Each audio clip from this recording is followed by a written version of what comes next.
Hi friends, ഞാനിന്ന് മത്തങ്ങയും പയറും വെച്ച് നല്ല ടേസ്റ്റിൽ ചെയ്തെടുക്കാൻ പറ്റുന്ന ഒരു എരിശ്ശേരിയുടെ റെസിപ്പി ആയിട്ടാണ് വന്നിട്ടുള്ളത്. അപ്പോൾ അതെങ്ങനെയാണ് റെഡിയാക്കുന്നതെന്ന് നോക്കാം. മത്തങ്ങ എരിശ്ശേരി ഉണ്ടാക്കാനായിട്ട് ഞാനിവിടെ 1/2 കപ്പ് ഉണക്കപ്പയർ സോക്ക് ചെയ്ത് വെച്ചതാണ് എടുത്തിട്ടുള്ളത്. ഒരു 6 മണിക്കൂറോളം സോക്ക് ചെയ്ത് വെച്ചതാണ്. പിന്നെ ഒരു 500 ഗ്രാംസ് മത്തങ്ങ കൂടെ എടുത്തിട്ടുണ്ട്. അത് സ്ക്വയേഴ്സായിട്ട് കട്ട് ചെയ്ത് വെച്ചതാണ്. ആദ്യം നമുക്ക് ഇതെല്ലാം കൂടെ ഒന്ന് വേവിച്ചെടുക്കാം. പയറിപ്പോൾ കുക്കറിലോട്ട് ഇട്ട് കൊടുത്തിട്ടുണ്ട്. ഇതിലോട്ട് മത്തങ്ങ കൂടെ ചേർത്ത് കൊടുക്കാം.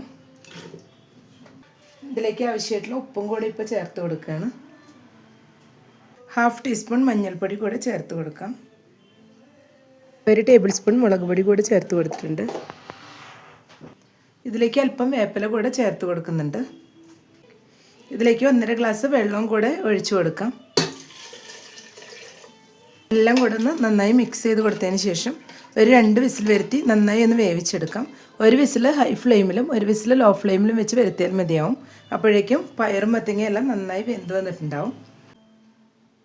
നമുക്കിനി ഇതിലോട്ടുള്ള തേങ്ങയൊന്ന് അരച്ചെടുക്കണം. ഞാനിവിടെ 1 കപ്പ് തേങ്ങയാണ് അതിനായിട്ട് എടുത്തിട്ടുള്ളത്. ഇതിലോട്ട് 3 ചുവന്നുള്ളി ചേർത്ത് കൊടുക്കാം. 1/4 ടീസ്പൂൺ നല്ല ജീരകവും കൂടെ ചേർത്ത് കൊടുക്കുന്നുണ്ട്. ഇനി ഒരല്പം വെള്ളം ചേർത്ത് ഇതൊന്ന് അരച്ചെടുക്കാം. ഓവറായിട്ട് അരഞ്ഞു പോകേണ്ട ആവശ്യമില്ല. മത്തങ്ങയും പയറെല്ലാം നന്നായി തന്നെ വെന്ത് വന്നിട്ടുണ്ട്. ഇതിൽ ചെറിയൊരു പോർഷൻ നമുക്കൊന്ന് ഉടച്ചു കൊടുക്കാം. വീഡിയോ കണ്ടുകൊണ്ടിരിക്കുമ്പോൾ ഇഷ്ടപ്പെടുകയാണെങ്കിൽ ലൈക്ക് ചെയ്യാനും ഷെയർ ചെയ്യാനും സബ്സ്ക്രൈബ് ചെയ്യാനും മറക്കരുത്. കൂടെ തന്നെ സബ്സ്ക്രൈബ് ബട്ടൻ്റെ തൊട്ടടുത്തുള്ള ബെല്ലൈക്കൺ ഒന്ന് പ്രസ് ചെയ്ത ശേഷം അതിലുള്ള ഓൾ എന്നുള്ള ഓപ്ഷൻ ഒന്ന് എനേബിൾ ചെയ്ത് കൊടുക്കണേ. അപ്പോഴാണ് ഞാനിടുന്ന വീഡിയോസെല്ലാം നോട്ടിഫിക്കേഷൻസ് ആയിട്ട് എല്ലാവർക്കും ലഭിക്കുന്നത്. ഇനി ഇതിലേക്ക് അരച്ചു വെച്ച് തേങ്ങ കൂടെ ചേർത്ത് കൊടുക്കാം. ഇതേ മിക്സിയുടെ ജാറിൽ തന്നെ അല്പം വെള്ളം ഒഴിച്ചിട്ട് അതും കൂടെ ചേർത്ത് കൊടുക്കുന്നുണ്ട്. ഇനി എല്ലാം കൂടെ ഒന്ന് മിക്സ് ചെയ്തെടുക്കാം. ഇതിലേക്ക് അല്പം ഉപ്പ് കൂടെ ഇപ്പോൾ ചേർത്ത് കൊടുക്കുന്നുണ്ട്. ഇതെല്ലാം കൂടെ ഒന്ന് മിക്സ് ചെയ്ത് കൊടുക്കാം.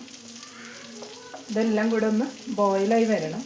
ഇനി ഇതൊന്ന് തിളച്ച് വരുന്നവരെ വെയിറ്റ് ചെയ്യാം. കറി ഇപ്പോൾ ഇവിടെ നന്നായി തന്നെ തിളച്ച് വന്നിട്ടുണ്ട്. ഇനി ഇതൊന്ന് താളിച്ചെടുക്കാം. കറി താളിക്കാനായിട്ട് ഇപ്പോൾ ഒരു പാൻ വെച്ച് 1.5 ടേബിൾ സ്പൂൺ വെളിച്ചെണ്ണ ഒഴിച്ച് കൊടുത്തിട്ടുണ്ട്. ഇതിലോട്ട് 1 ടീസ്പൂൺ കടുക് ഇട്ട് കൊടുക്കാം. ഇപ്പോൾ കടുക് പൊട്ടി വന്നിട്ടുണ്ട്. ഇതിലോട്ട് 2 ഉണക്കമുളക് പൊട്ടിച്ച് വെച്ചതും കുറച്ച് വേപ്പിലയും കൂടെ ചേർത്ത് കൊടുക്കാം.